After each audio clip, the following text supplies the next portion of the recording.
Hey guys, my name is Christian. Hopefully you are all doing well. Welcome to my channel. Today I thought that I'd talk about vintage microphones. Are they worth it? Is it perhaps time for me to sell the ones that I own? And also a little bit about how clones compare to vintage originals.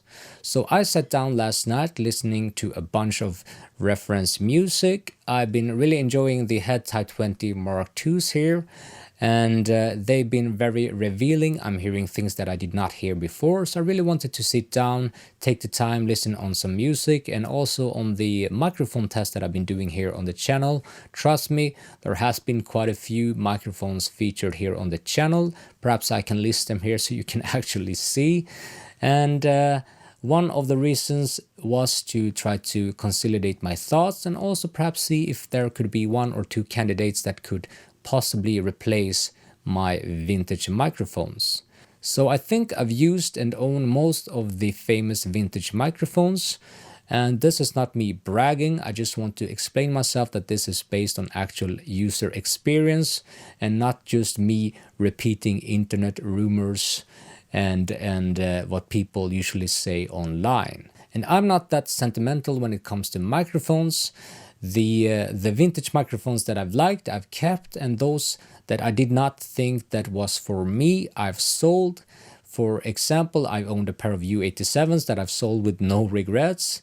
I've also owned a U67, which I felt that wasn't for me. I did not like its own vocals, so I also sold the U67. So I'm currently in the possession of a beautiful Neumann U47, which is of course a beautiful sounding microphone if you're after that type of sound. There's some definite pitfalls when it comes to the U47. You have the VF14 tube, which if it goes bad, it's pretty much impossible to find a replacement. And if you do, you'd be very lucky if you find a good working VF14 tube, and it will probably cost you $5,000. But I totally understand why people love it. I don't think it's the microphone for me. If you want to check it out, how it sounds completely raw, you can check out the episode that I link here. But also you can check out artists like John Legend, Michael Bublé, Josh Groban, who all use the U47 on pretty much all of their releases.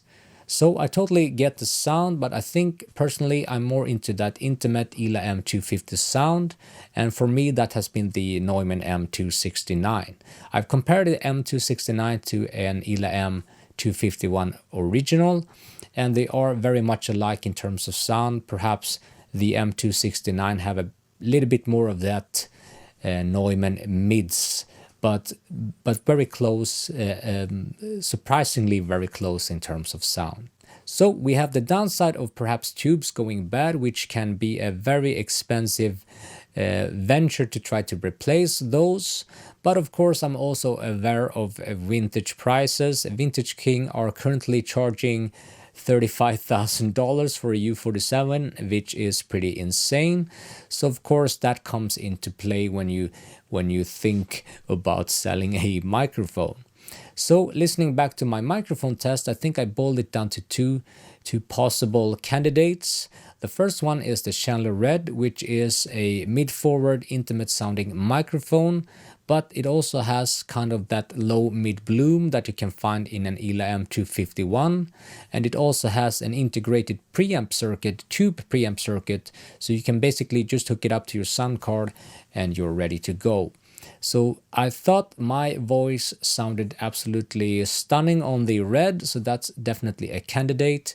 The other one is the Golden Age Premier's GA8000, which is a Sony 800G clone. And if the Gap microphone would stand on its own merit, objectively, I think it's one of the best sounding modern microphones that I've tried out. It is very bright, open, but it's still quite smooth. In fact, it seems like it's actually smoother than the Sony original, but I do think that that is actually an advantage. The original is extremely bright, but of course, if people are looking for a clone, they have certain expectations, so perhaps they be disappointed if they go with the gap. But objectively, it's a fantastic sounding microphone, and I don't think people actually understand how hard it actually is to make a modern sounding bright microphone sound so smooth. So those two are the options. I think I have to do a bit more A/B testing before I can actually decide. And of course, when it comes to selling vintage microphones, you have to wait for the right buyer. It can be a bit of a mess. So we'll see what happens with the U47 and the M269. So regarding clones compared to vintage originals, I do think that the vintage originals sound better to the clones that I've compared them to. The vintage microphones have a tendency to sound a bit more natural. They find their place in the mix a bit easier. Don't get me wrong, clone sounds fantastic today, especially if you move into high-end land. But I do think that vintage still have the edge over clones. The downside of clones is that it feels like going down a rabbit hole. It always feels like you are looking for the next best clone, so it almost feels like you're never satisfied. You don't know if you own the best clone on the market. So for a peace of mind, perhaps it's worth investing in a vintage microphone. So I really don't know where I'm going with this. I just wanted to share my thoughts regarding clones, vintage microphones, etc. Perhaps you're in the same situation that I am in, or perhaps you are thinking of investing in a vintage microphone.